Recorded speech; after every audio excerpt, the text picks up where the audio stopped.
What is going on, guys? Welcome back to Tempus TV. So after 6 months of living in Thailand and scouring the internet and reading endless articles, I'd have to say that there are a lot of misconceptions about Thailand. Today we're going to go through 10 things that I tend to get questions a lot about, or that I hear a lot of people saying, comments on my YouTube, whatever it may be. We're going to go through 10 things that just really aren't true about Thailand that you might think is an actual fact. Let's go.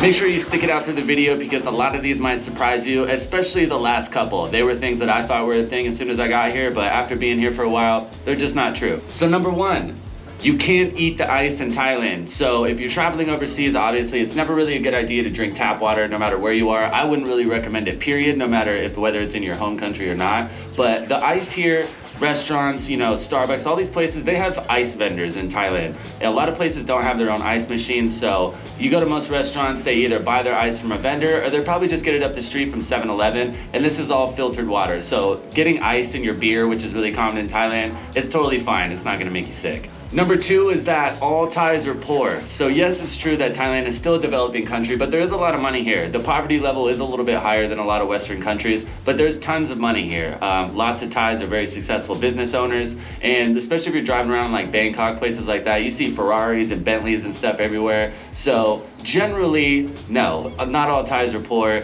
It's not a poor country. There's lots of money. Thailand actually has a pretty high GDP compared to other countries of its size. So no, this is another one that's just a common misconception that you just see poor people everywhere. The homeless problem here isn't really a thing. Lots of people have their own little hustles and stuff to make money. So everybody's got some money coming in. Number three is gonna be that all name brand stuff that you see is fake. So it is true that Thailand does have a very popular fake market when it comes to like designer clothes and things like that. But there's plenty of real stuff here too. Lots of American brands and stuff you see in the malls, places like that. So it all depends on where you go. If you go to like these little markets and stuff, so yeah, a lot of that stuff's gonna be fake. But when you go to malls, all that stuff's still gonna be real. Adidas, all the way up to like real designer stuff, Louis Vuitton, Prada, all that stuff is here too. So just because you're seeing somebody wearing a Prada shirt doesn't necessarily mean that it's fake. So number four is one that I didn't really hear about until I actually got here, and I've had a lot of people on forums or in my comments say the same thing, and that's that when you go to like bars and stuff or you order like cocktail buckets, that they're laced drinks a lot of the time. I don't know where these people are getting this information, but from what I've seen and everywhere I've been, this is just not true. Drugs are crazy illegal in Thailand, so anything that's crazy illegal, obviously crazy expensive. So this just doesn't make sense from a financial standpoint for somebody to want to do it. Now that's not to say don't be safe if you're like a woman here traveling by yourself. Obviously keep an eye on your drinks just like you would anywhere else. But I've read multiple times that if you go out and you buy cocktail buckets and stuff, your drink's gonna be laced. I don't know where that comes from, but that is just solely not true. Number five is one that gets tossed around a lot, and that's all single guys only come to Thailand for one reason. So yes, there is a red light industry here. It's part of Thailand, it's part of the culture. It's technically illegal, but it's one of those things that just kind of goes by the wayside. But that's just not true. There's plenty of guys who come here that want to travel, see the country, whether it be fishing, outdoor stuff, islands, whether even if it's just nightlife. Not every guy is coming to Thailand with one thing in mind. Granted, there is a big part of people that come here for that, but that doesn't necessarily mean that every single person you meet that's going to Thailand is going there just to do that. Number six, this is a big one that I get asked about a lot.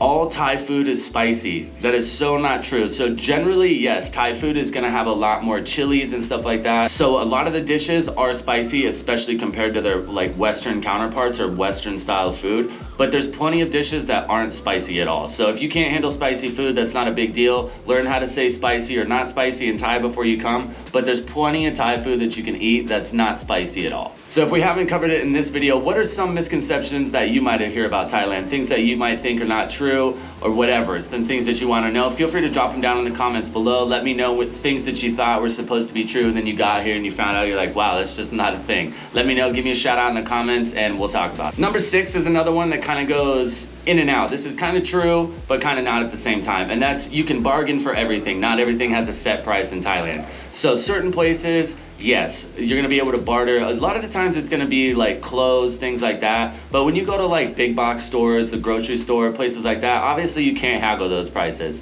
My go-to is like, I don't really barter for food. When you're buying like street food and stuff, it's just not very common for people to barter and try to get food for cheaper. Generally, it's already so cheap. You trying to save like 10 baht on a 50 baht dish. Come on. But a lot of things in Thailand are negotiable, but there are a lot of things that are also just set price, and it is what it is. Another big one that I've gotten asked quite a bit that I was kind of surprised about is, am I gonna be okay if I don't know how to use chopsticks? Honestly, in Thailand, chopsticks aren't very prevalent. Most of the time, you're gonna get a spoon and a fork with every dish. Thais use spoons for pretty much everything. The only piece of like silverware you're not gonna usually get is gonna be a knife. That's just because you're not getting like big slabs of meat and stuff like you do in the States. But you'll be fine if you don't know how to use chopsticks. You don't see a lot of Thais using chopsticks anyway. There's certain things like Thai barbecue and stuff like that.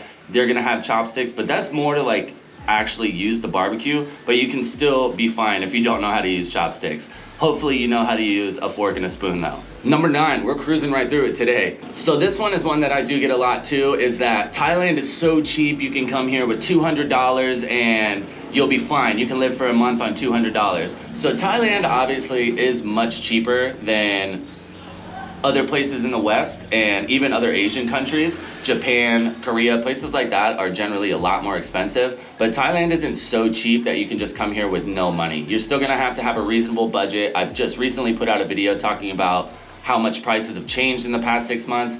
Thailand is cheap, but it's not so cheap that you just don't have to worry about money. It's just like anywhere else in the world. You need to have some type of income and you need to be reasonable with how far that money is gonna take you. Number 10, and this is probably the biggest one that I hear all the time that like really bums me out that people feel this way, is that Thailand isn't worth coming to in the rainy season. So if you don't like rain, okay, then that might be reasonable. But it doesn't rain every day. It doesn't rain all day. Usually when it rains, it's only for maybe an hour or two at a time. Depending on where you are, the flooding and stuff can get kind of bad, which is a bummer because then it's hard to drive around or anything. You end up getting stuck at places. But it's totally worth coming here in the rainy season, especially because things are a lot cheaper. Nobody's here. It's kind of the off season. Everything's a lot more quiet. Not as many people, crowds, lines, all that good stuff. So it's totally worth coming here in the off season if you're thinking about it, especially if you want to budget and save a little bit of money. If you would like to learn more about Thailand, go ahead and click on this video right here. Go ahead and hit up my Everything Thailand playlist. And obviously, don't forget to drop a subscribe so you get updated when I upload a new video. I upload videos every single day and I do live stream 2 times a week, every Tuesday and every Friday. Feel free to drop by there and ask any questions that you might have or just come in, hang out, see a little bit of Thailand. As always, I hope you guys have a great day. I'll talk to you soon. Catch you in the next one.